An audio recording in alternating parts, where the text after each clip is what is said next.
Selamat Hari Natal semuanya. Merry Christmas Bapak Mama semuanya. Selamat Natal Papa Mama. Mas, Koko, Cici, Mama, Papa, God bless you. Selamat Hari Natal, Tuhan Yesus memberkati. Natal Koko Cici, Tuhan Yesus memberkati. Om Tante, God bless you.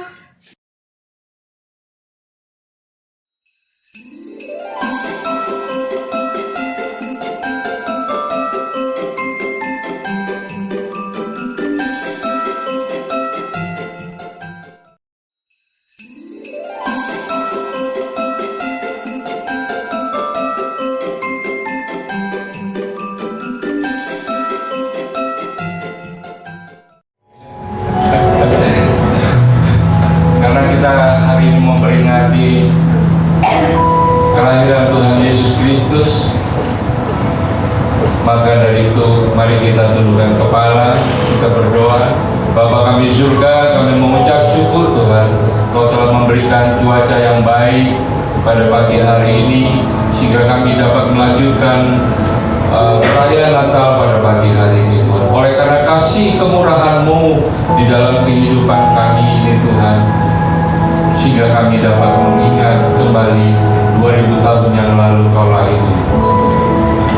Oleh karena Engkau lahir di muka bumi ini, maka kami mendapatkan keselamatan dari-Mu Tuhan Yesus. Tuhan, pada pagi hari ini kami percaya Tuhan, Engkau hadir melalui Roh Kudus-Mu di tempat ini Tuhan, dan Engkau akan mengurapi hamba-Mu yang akan menyampaikan kebenaran firman-Mu Tuhan Yesus. Kami percaya melalui hamba-Mu, firman itu akan ditahlur, dan firman itu akan memberikan kekuatan dalam kehidupan kami, dan firman itu yang akan membawakan sukacita damai sejahtera dalam kehidupan kami Tuhan.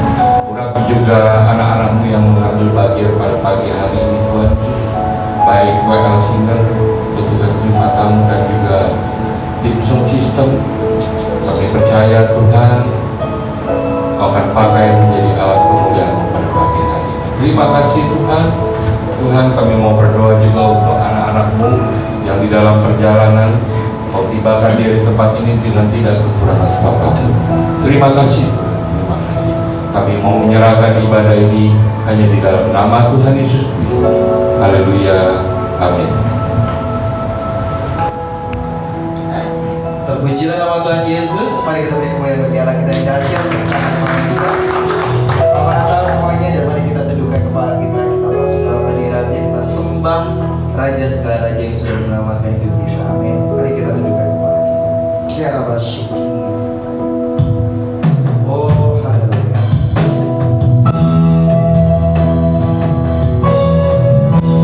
Kami menyembah Tuhan. Haleluya.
ajar kami, bentuk hidup kami seturut dengan kehendak. Amin. Haleluya, haleluya. Umat yang bersuka cita katakan amin. Kalau mau tepuk tangan yang paling dahsyat buat Tuhan. Nah, itu baru Tuhan. Lihat kanan, kiri, depan, belakang dan katakan Merry Christmas. Merry Christmas. Pakai bahasa Batak apa ya Merry Christmas ya? Ibu ada yang tahu? Oh iya. Oh iya itu dia ya. Pokoknya pakai bahasa apa aja. Bersuka cita ya semuanya ya. Ya. Lupakan sejenak nastar yang ada di rumah. Kue-kue yang ada di rumah sekarang kita fokus pada Tuhan Yesus dulu. Nastar nanti kita makan setelah 1 jam terakhir ini ya. Oke, siap memuji Tuhan? Amin. Siap bersuka cita? Amin. Apapun keadaannya Tuhan Yesus tetap baik, katakan amin. Amin. Tepuk tangan buat Tuhan Yesus. Ayo selamat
Karena Tuhan Yesus lahir, amin. Siapa yang siap bersuka karena Tuhan Yesus lahir? Lambaikan tangannya. Boleh namaste, boleh kasih tos kanan kiri buat belakang saudara. Dan katakan sekali lagi, Tuhan Yesus baik. Amin. Yesus baik. Ah.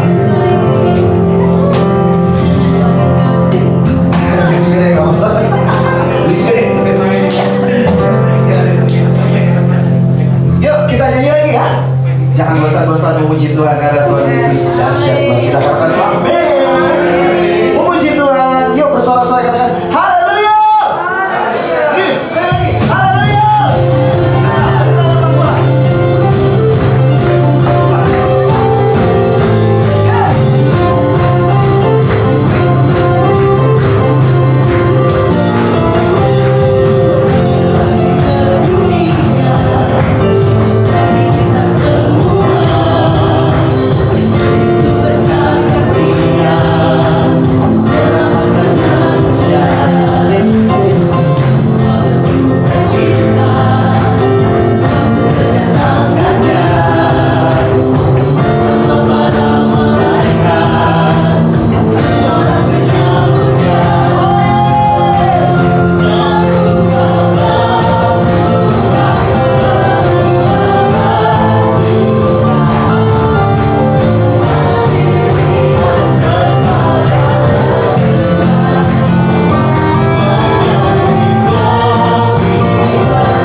lagi, bertambah-tambah setiap hari, setiap saat, setiap detik nafas kita. Dan saat ini kita bersuka cita karena kita akan diberkati dengan kesaksian dari adik-adik sekolah minggu.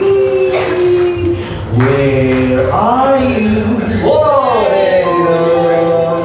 Jingle bell, jingle bell, jingle all the way. Bukan, mereka bukan jingle itu kan? Bukan. Silakan. Sebentar ya, aku bintangin dulu ini. Boleh beri tepuk tangan buat adik-adik sekolah minggu kita. Terima kasih.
Kami bersyukur Tuhan buat anugerah-Mu yang besar, secara khusus buat setiap anak-anak yang ada pada saat ini.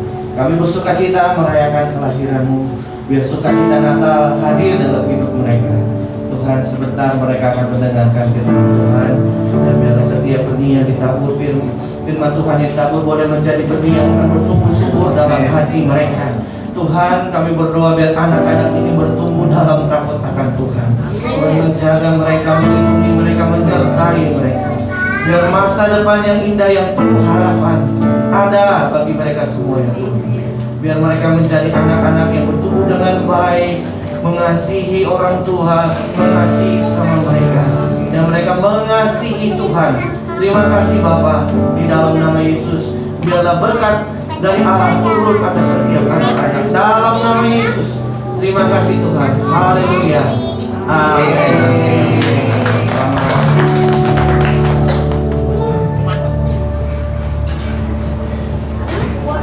Haleluya. Sekali lagi boleh kita beri kemuliaan bagi Allah kita.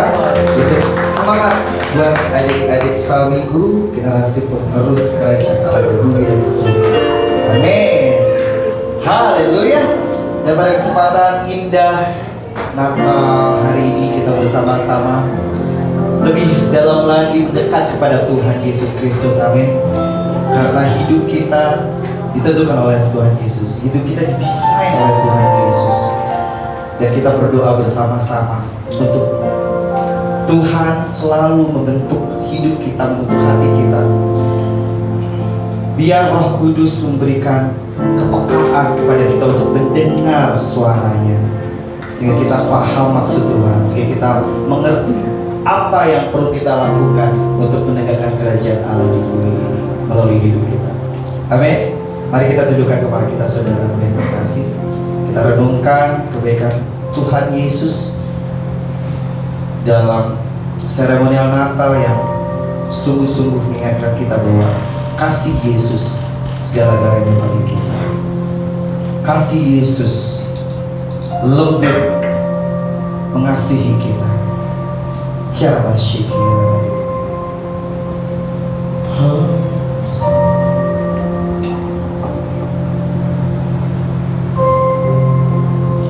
Terima kasih Tuhan. Ini kami akan Tuhan. Ku rindu selalu mendengar suara-Mu. Ku ingin mendengar suara-Mu di dalam hati Tuhan.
pesan-Mu Tuhan bagi setiap kami, untuk kami dapat memaknai kebaikan-Mu dalam hidup kami, memaknai kasih-Mu yang besar, dan tidak menyia-nyiakan pengorbanan-Mu dalam hidup kami. Tuhan, biar Engkau melawat setiap kami pagi ini. Roh Kudus, urapi setiap kami, urapi hamba-Mu. Biarlah kami sama-sama boleh belajar kebenaran-Mu Tuhan, dan terlebih kami melakukannya dalam hidup kami sehari-hari. Di dalam nama Yesus kami berdoa. Haleluya. Amin. Amin. Silakan duduk Bapak Ibu Saudara. Shalom. Selamat Natal buat kita semua. Puji Tuhan. Bapak Ibu Saudara yang kasih dalam Tuhan, pagi ini tema Natal kita adalah All Things New. Ini sebenarnya adalah satu rangkaian khotbah Bapak Ibu Saudara yang ingin saya siapkan sampai khotbah awal tahun nanti. Mari kita buka Wahyu pasal yang ke-21 ayat yang ke-5. Ini menjadi dasar dari pembacaan firman Tuhan dan tema besar kita. Wahyu pasal yang ke-21 ayat yang ke-5. Firman Tuhan berkata, Ia yang duduk di atas tahta itu berkata, Lihatlah, aku menjadikan segala sesuatu baru. Dan firman-Nya, tuliskanlah, karena segala perkataan ini adalah tepat dan benar. Bapak Ibu Saudara yang dikasih dalam Tuhan, setiap kali kita membaca kalimat dengan kata baru dalam Alkitab, harus kita maknai yang dimaksud baru itu tidak bicara hanya materi. Yang setuju katakan amin.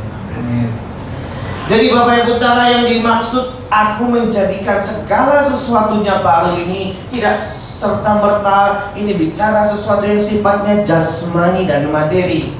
Entah itu mobil baru, rumah baru, baju baru, apapun yang baru, yang sifatnya materi.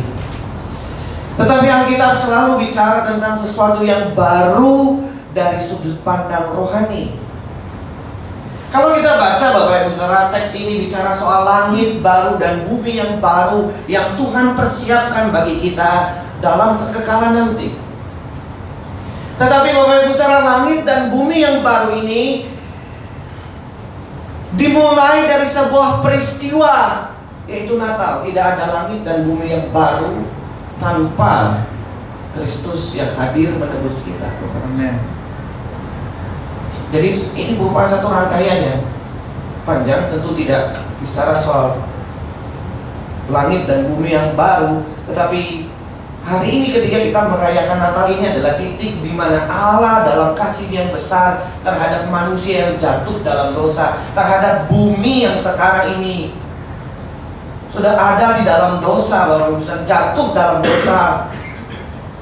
Maka Allah menyiapkan sesuatu yang baru bagi kita. Dan menarik Bapak Ibu Saudara, Alkitab dibuka dengan kisah penciptaan, ditutup dengan kisah penciptaan langit baru dan bumi baru. Kita berjalan di dalamnya. Perjanjian lama mengiringi dan perjanjian baru, dan kita mengiringinya. Ini menjadi tujuan akhir setiap manusia, tetapi tidak ada langit baru dan bumi baru tanpa peristiwa Natal. Karena dalam peristiwa Natal itu Allah memberikan hidup yang baru bagi manusia. Hidup yang baru itulah. Kalau kita membaca Bapak Ibu Saudara, ini baru saya masuk dalam tema khotbahnya, saya ambil cerita tentang orang Majus sebagai cerita dimulainya sebuah hidup yang baru. Di dalam Matius pasal yang kedua ayat yang ke-12. Ini adalah penutup dari cerita kisah orang Majus. Dan karena diperingatkan dalam mimpi supaya jangan kembali kepada Herodes, maka pulanglah mereka ke negerinya melalui jalan yang lain. Bapak Ibu Saudara yang kasih dalam Tuhan, cerita orang Majus merupakan satu kisah yang ingin menggambarkan kepada para pembaca Alkitab, secara khusus orang-orang Kristen Yahudi pada waktu itu, karena Matius ditulis untuk kebanyakan orang Yahudi. Maka isi atau narasi ceritanya bicara tentang Yesus sebagai penggenapan dari nubuatan perjanjian lama.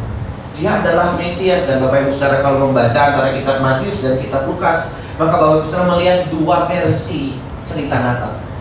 Di dalam kitab Matius yang datang orang Majus, tapi dalam Lukas yang datang adalah para gembala.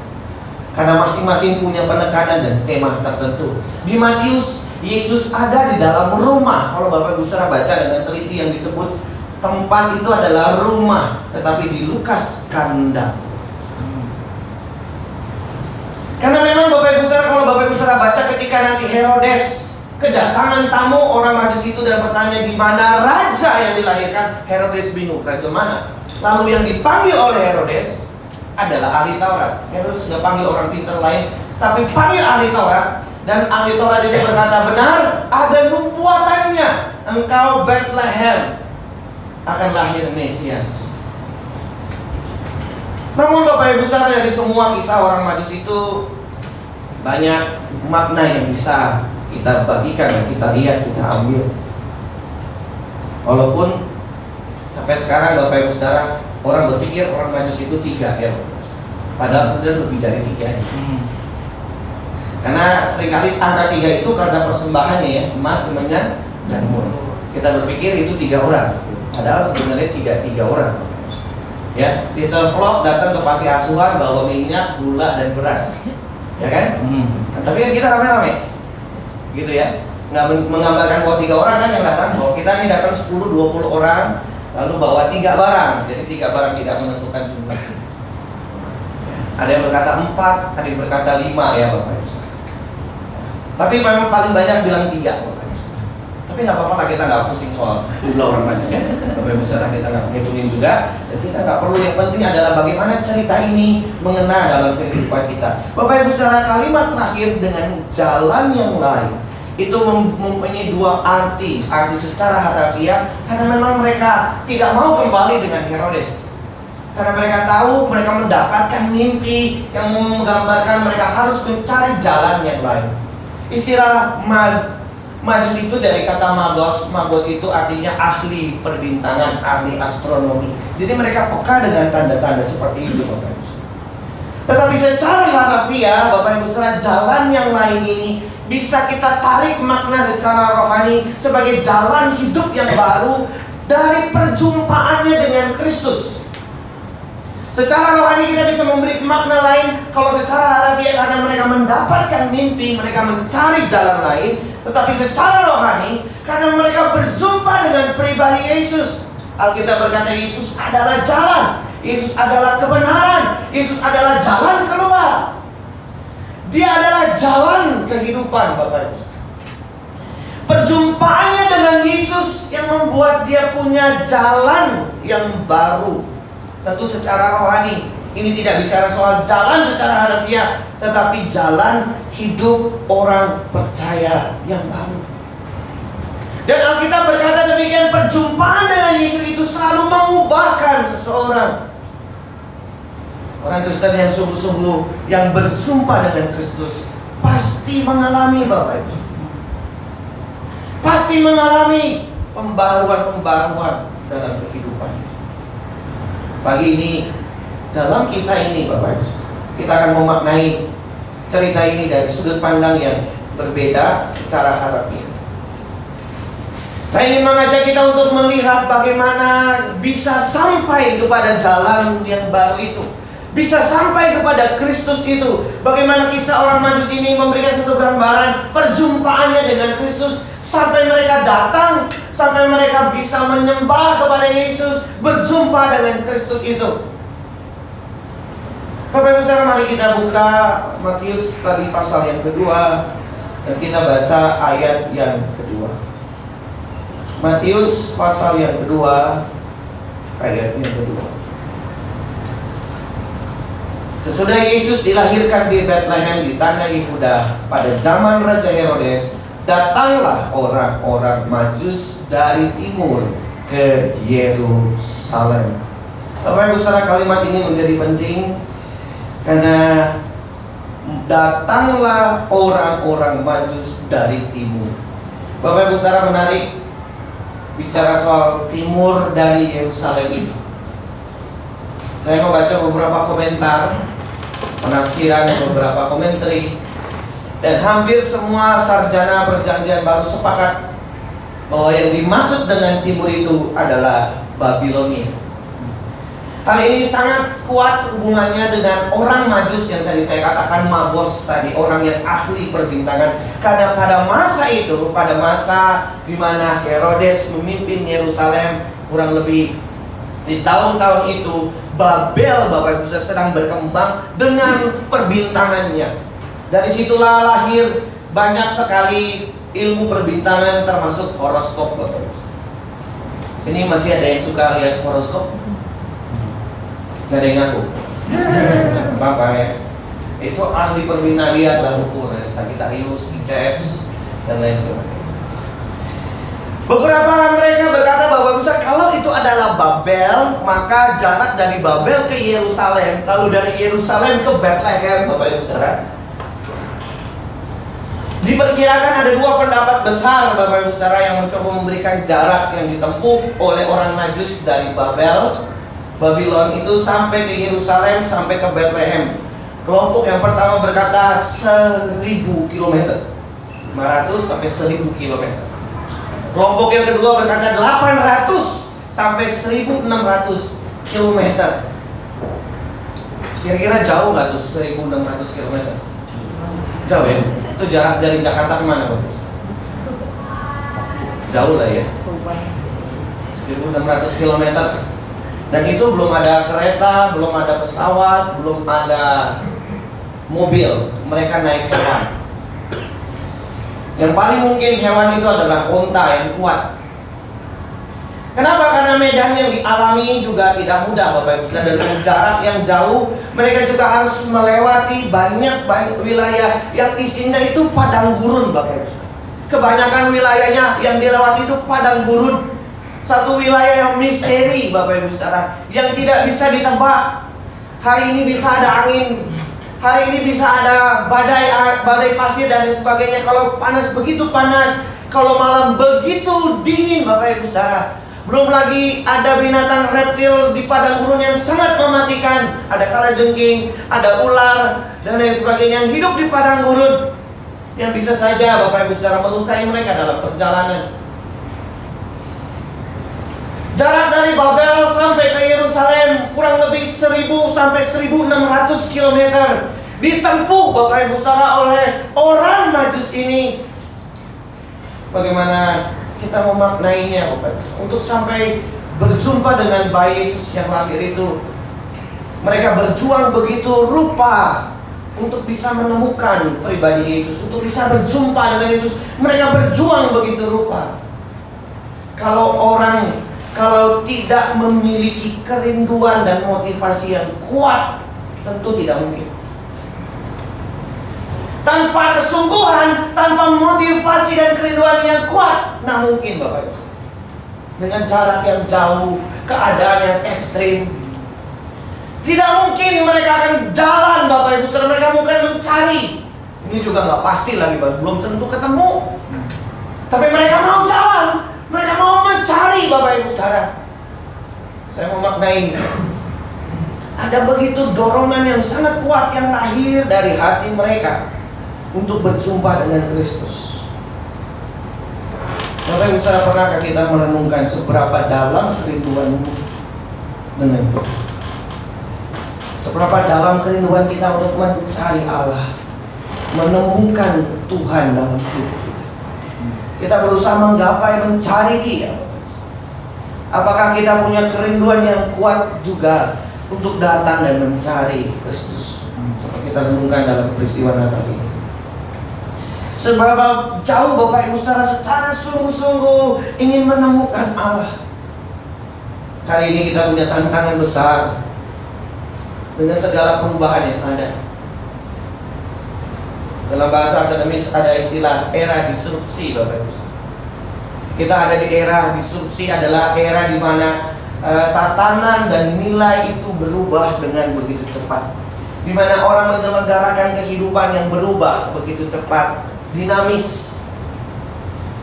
Perubahannya eksponensial katanya. Jadi itu istilah matematik untuk kepangkatan, Bapak Ibu. Bukan 1 tambah 1, tapi 2 pangkat 2 pangkat 2, terus kepangkatan. Jadi perubahannya loncatnya begitu jauh jaraknya dan tidak bisa diprediksi. Dan hari ini kalau kita lihat bagaimana orang menyelenggarakan hidup berbeda, Bapak Ibu, dengan waktu-waktu yang sudah lewat. Zaman sudah berubah, Bapak Ibu saudara, banyak hal yang berubah dalam dunia ini. Menyelenggarakan ibadah berubah, bersosialisasi berubah. Maka tantangan tentang Tuhan itu selalu menjadi urutan pertama, Bapak Ibu saudara. Mencari Tuhan selalu menjadi tantangan paling utama bagi manusia. Manusia makin canggih, makin berpikir saya nggak perlu Tuhan. Tapi dalam penderitaan yang berat, manusia juga bertanya, Tuhan ada apa tidak? Maka mau baik keadaan mau buruk, Tuhan selalu dipertanyakan. Dia ada apa enggak? Butuh apa tidak? Tantangan untuk menemukan Allah makin berat bagi kita. Maka itu hari ini Bapak Ibu saudara, mari kita renungkan seberapa dalam kita sungguh-sungguh mencari Tuhan. Saya bersyukur masih ada teman-teman anak muda yang cari Tuhan.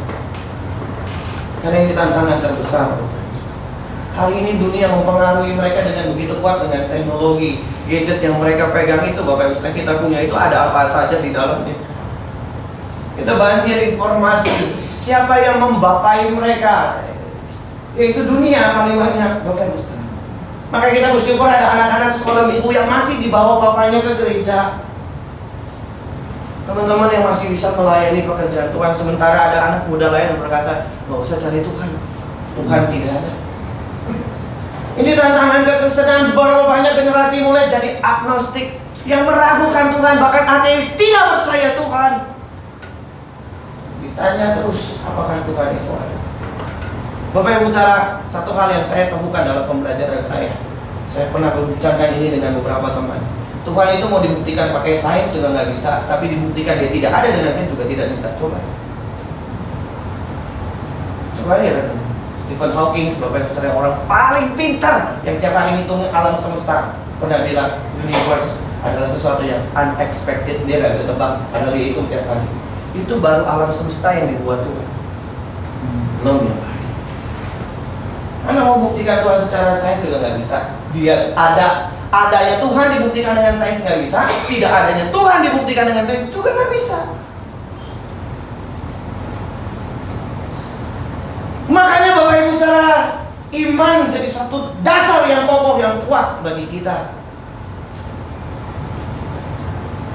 Pagi ini saya mengajak Bapak Ibu saudara untuk lebih sungguh lagi mencari Tuhan. Setuju katakan amin. Amin. Yuk Bapak Ibu saudara, kita tutup tahun ini dan kita nanti masuk tahun yang baru dengan sebuah komitmen. Aku mau lebih buat Tuhan. Aku mau lebih mengasihinya. Aku mau lebih melayaninya. Aku mau lebih dalam lagi mengenal Dia. Aku mau lebih sungguh lagi cari Tuhan. Bapak Ibu saudara, di dalam pengembaraan banyak orang untuk menemukan Tuhan. Mereka rela melakukan apa saja demi menemukan yang ilahi dalam hidup. Sayangnya Yesus sudah hadir dan nampak bagi kita. Kuasanya kita alami, kasihnya kita nikmati. Tapi seringkali kita ragukan kebenaran. Aneh tapi nyata. Makanya Bapak Ibu saudara, kita kembali kepada Allah, kembali kepada Tuhan. Yang kedua, Bapak Ibu saudara, kita lanjut membaca dalam ayat yang ke-9 dan 10 yang saya lompat Bapak Ibu. Setelah mendengar kata-kata raja itu, berangkatlah mereka, dan lihatlah bintang yang mereka lihat di timur itu mendahului mereka hingga tiba berhenti di atas tempat di mana anak itu berada.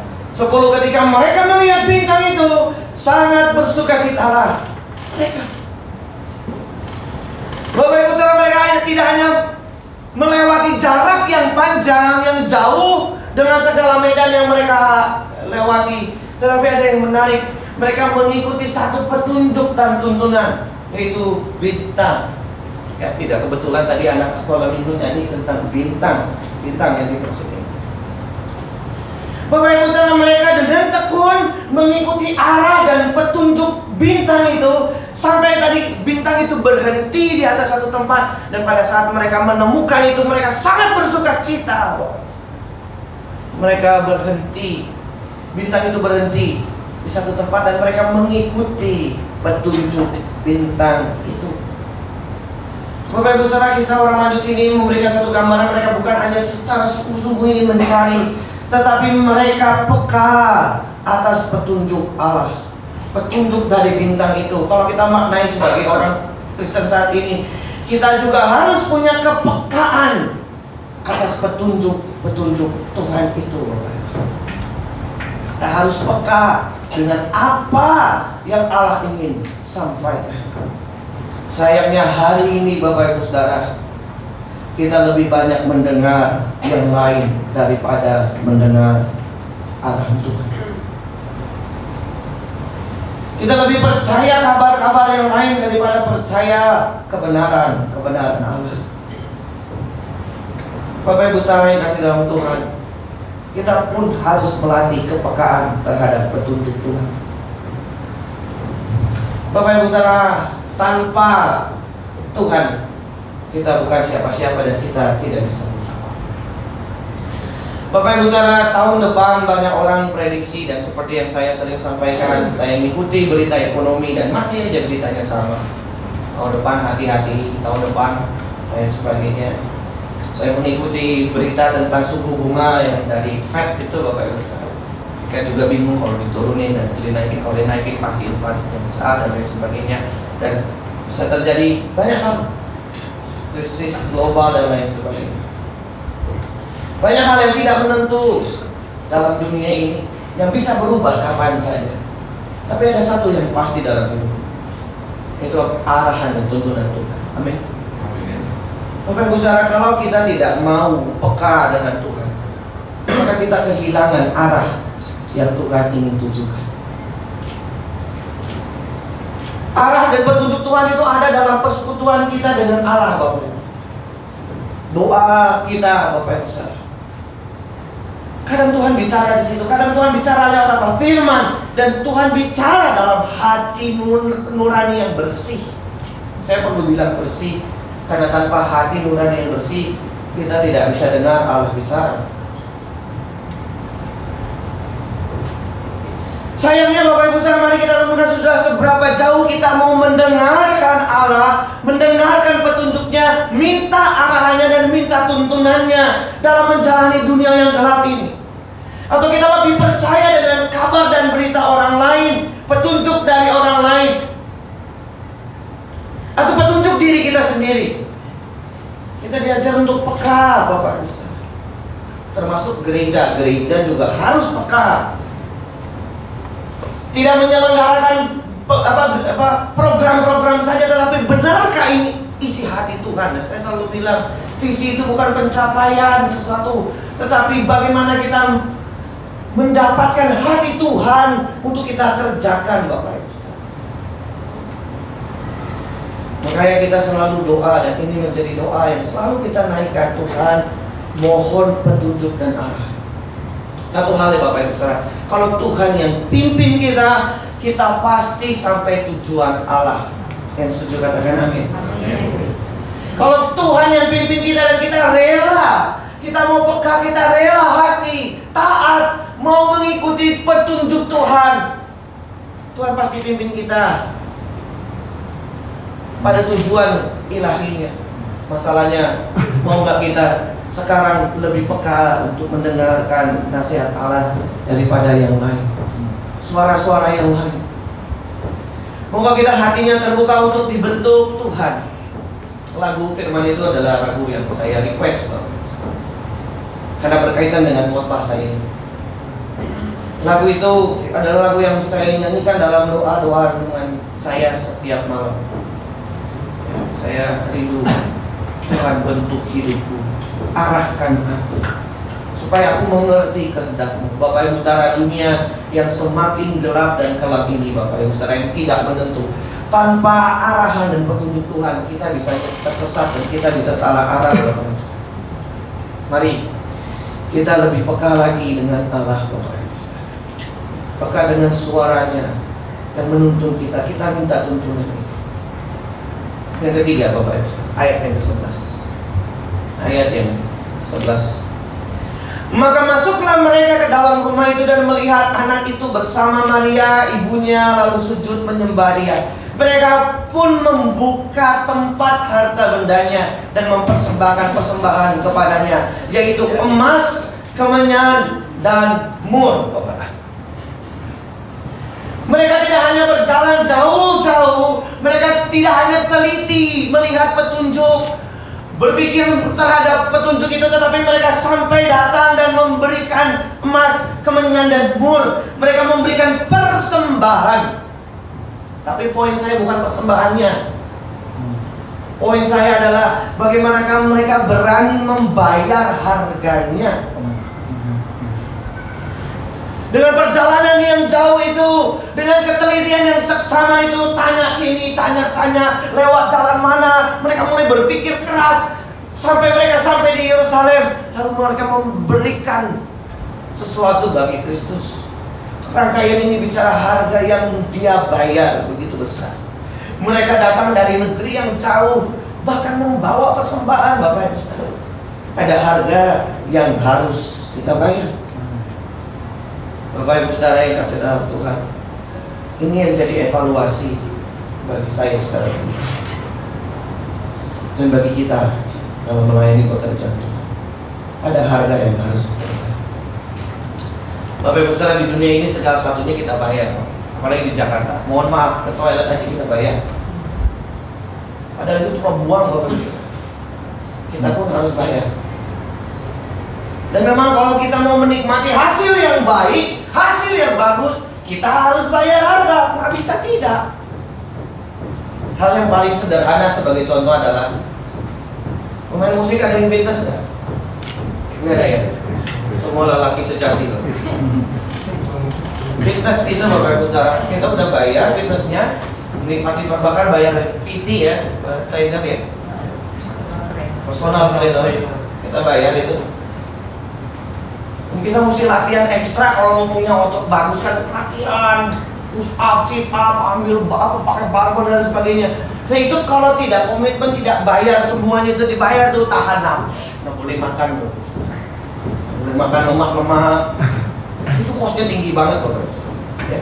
Saudara saya juga pernah ambil sebuah diet bahwa itu udah harganya mahal sekali. Bayangin dia beli, kita mah biasa beli telur 1 kilo, 2 kilo ya. Dia sepeti.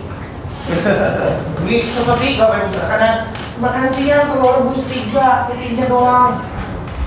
Nanti pakai ayam juga nggak semua bagian, mesti dadanya doang dipilih, dikukus. Kosnya mahal gitu, kayu udah mahal gitu lagi tambahin.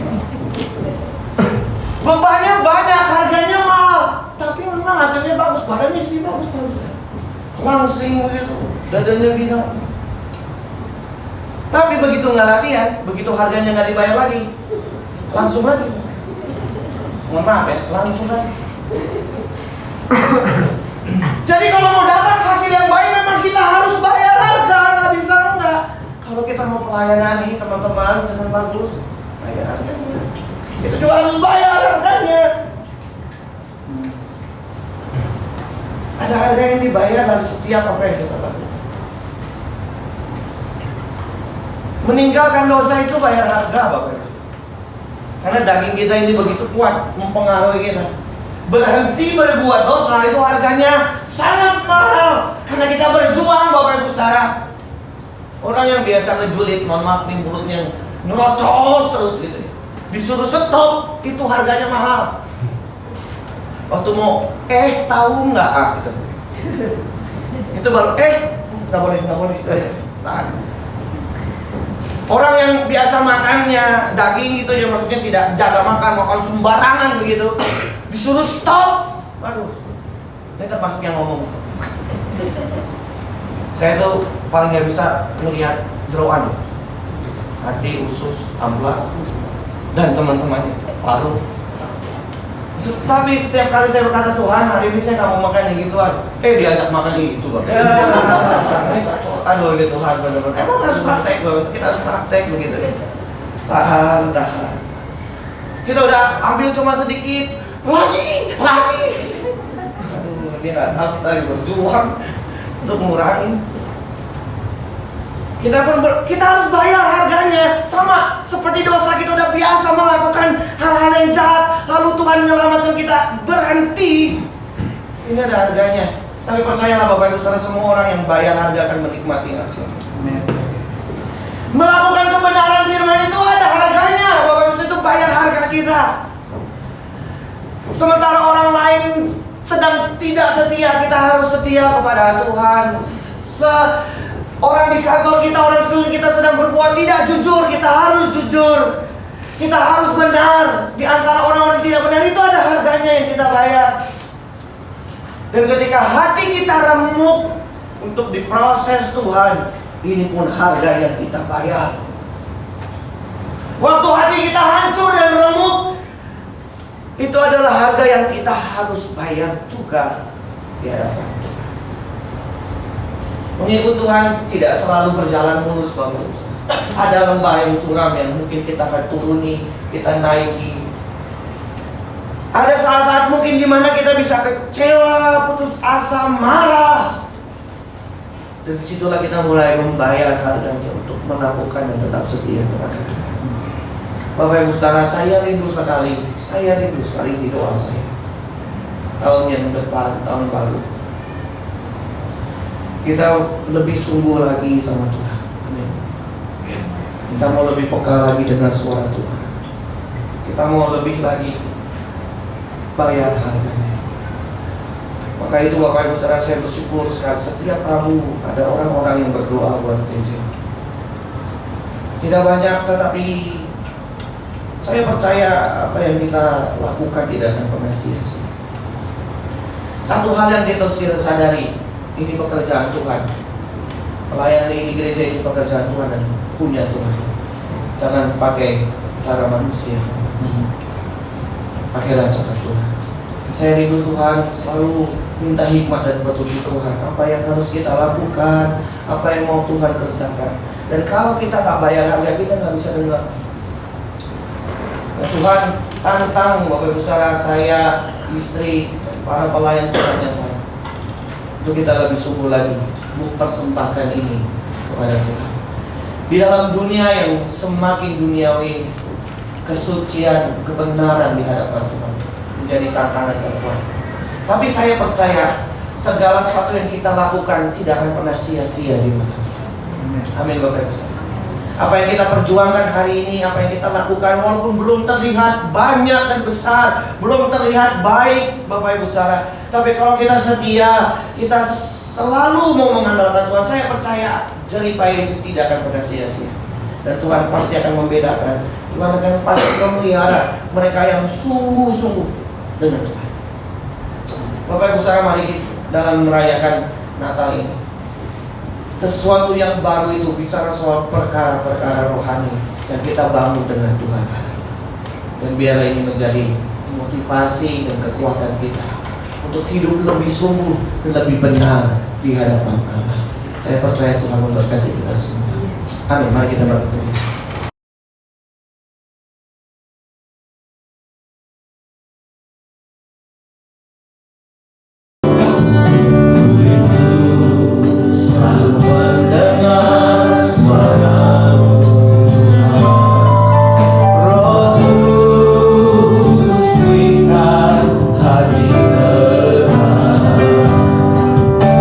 Agar rumah kami dapat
kekayaan Engkau, tapi ada sesuatu yang baru yang Tuhan mau kerjakan. Ada komitmen yang baru yang lahir dalam hidup kita pagi hari ini. Bapak Ibu saudara, saya mengajak berapa banyak di antara Bapak Ibu saudara pagi ini kau datang, kau berkata kepada Tuhan, aku mau lebih sungguh lagi mengenal dan mencari Engkau Tuhan. Aku mau lebih peka lagi mendengar suara-Mu. Aku mau taat akan petunjuk-Mu Tuhan. Aku mau ikuti petunjuk-Mu Tuhan. Aku mau mengikuti arah yang Engkau kehendaki. Buat aku peka Tuhan. Berapa banyak di antara Bapak Ibu mau membayar harganya untuk kekekalan yang Allah persiapkan. Engkau rela meninggalkan setiap dosa-dosa. Engkau mau melakukan pekerjaan Tuhan. Engkau mau melayani pekerjaan Tuhan dengan baik. Engkau mau melakukan kebenaran firman. Engkau mau punya hati yang siap diproses dan mau dibentuk Tuhan. Dalam keremukan-Mu Tuhan berkarya atas kehidupan. Berapa banyak di antara Bapak Ibu saudara rindu pagi ini yang berkata, Tuhan, ini aku dan aku menyerahkan kehidupanku ke dalam tangan-Mu. Bapak Ibu saudara, sungguh-sungguh Engkau rindu, Engkau mau dibentuk oleh Tuhan. Engkau mau lebih lagi buat Tuhan. Engkau mau punya komitmen yang baru pagi ini.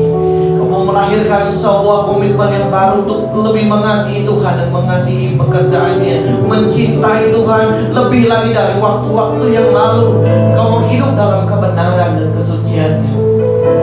Kalau kau tidak keberatan, mari kau taruh tanganmu di dada Bapak Ibu saudara.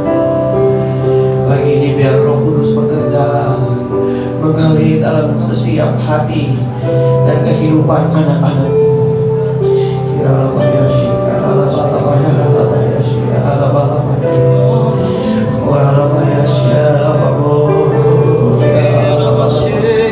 Bapak Ibu saudara, Engkau datang sama Tuhan secara pribadi, berdoa Bapak Ibu saudara. Izinkan Tuhan melawan engkau secara pribadi. Biarkan Dia bicara dalam hatimu. Biarkan Roh Kudus masuk dalam kehidupanmu, mengubahkan engkau dan menolong hidup